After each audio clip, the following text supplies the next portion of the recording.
Hi friends, welcome to Koteswari cooks. చూడండి, నాకు voice అనేది సరిగా జ్వరం వచ్చి బాగలేదు. ప్రతి ఒక్కటి లైక్ చేయండి. ఎగ్ పఫీ ఆమ్లెట్ తయారు చేస్తున్నాము. చాలా రుచిగా టేస్టీగా ఉంటుంది. ఉల్లిపాయలు అనేది బౌన్లో వేసుకొని పీసులుగా కట్ చేసుకోవాలి. 2 కోడిగుడ్లతో చేస్తున్నాము పఫీ ఆమ్లెట్. చాలా రుచిగా ఉంటుంది. ప్లేట్లో పెట్టేసుకొని స్పూన్ తీసుకొని తినేయచ్చు. ఉల్లిపాయలు పచ్చిమిరకాయలు వేసుకొని తర్వాత పసుపు వేసుకొని సాల్ట్ తగినంత వేసుకొని 2 కోడిగుడ్లు తీసుకోవాలి మనం. అందులో ఎండుగారం కూడా కొద్దిగా టేస్టీకి సరిపోయినంత జీలకర్ర పౌడరు, ఎండుగారం, మిరియాల పౌడరు, రుచికి సరిపడంత పఫీ ఆమ్లెటు. వేడిగా తినేయచ్చు. రైస్లో కూడా తినచ్చు. విడిగా తింటేనే చాలా పఫీ ఎగ్ ఆమ్లెట్ తయారు చేస్తున్నాము.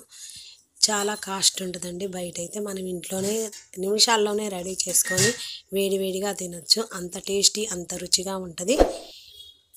అందులో జీలకర్ర, మిరియాల పౌడరు, 2 కోడిగుడ్లు, పెద్ద ఉల్లిపాయలు 2 పచ్చిమిర్చి వేసుకొని సన్న పీసులుగా కట్ చేసుకోవాలి. పెద్ద ఉల్లిపాయ ముక్కల్ని బౌన్లో వేసుకొని ఆ తర్వాత 2 ఎగ్గులను పగలగొట్టుకొని ఆ ఎగ్గులను కూడా వేసుకొని మనం గిల్టర్లో ఇదే విధంగా వీడియోలో చూపించిన విధంగా మూత పెట్టుకొని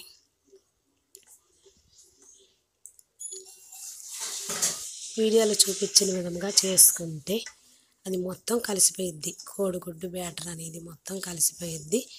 దూదిలాగా వచ్చేస్తుంది. పఫీ ఆమ్లెట్ నిమిషాల్లోనే తయారు చేసుకుంటున్నాము. ఇవి 2 దోశలు అవుతాయండి. చాలా పట్టుకుంటే సాంజీలాగా రుచిగా ఉంటుంది. చూడండి, ఆ బ్యాటర్ అనేది చాలా అయింది. లోపల మాత్రం ఈ మిషన్లో ఈ బ్లేడ్ కట్టరు చూడండి 3 ఉన్నాయి.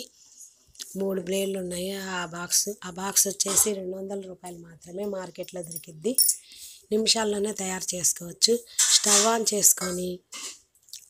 ఆన్ చేసుకొని బాండీ కానీ అట్ల పెంకు కానీ పెట్టుకొని ఆయిల్ వేసుకొని 2 సార్లు గరిటెతో కలుపుకొని వేసుకున్నాక ఆయిల్ అనేది కొద్దిగా వేసుకొని మరొకటి పట్టుకొని తిరగదిప్పుకోవాలి. లోలో ఉంచేసుకొని చేసుకొని తింటే చాలా పఫీ ఆమ్లెట్ అనేది ఎంతో రుచికరంగా సాంజీలాగా బాగుంటుంది. ఇదే విధంగా ప్లేట్లో పెట్టుకొని తినేయచ్చు. చాలా రుచికరమైన పఫీ ఆమ్లెట్ నిమిషాల్లోనే తయారైంది. ఇది వేడి అయినాక ప్లేట్లోకి తీసుకున్నాక మరలా ఆయిల్ వేసుకొని మరి సగం బ్యాటర్ ఉంది కాబట్టి మరలా వేసుకొని లోలో ఉంచేసుకొని చేసుకుంటే దగ్గరుండి చూడండి గోల్డ్ కలర్లో మెరిసిపోయే పఫీ ఆమ్లెట్ నిమిషాల్లోనే రెడీ అయింది. నెక్స్ట్ వీడియోలో కలుద్దాం. Bye friends.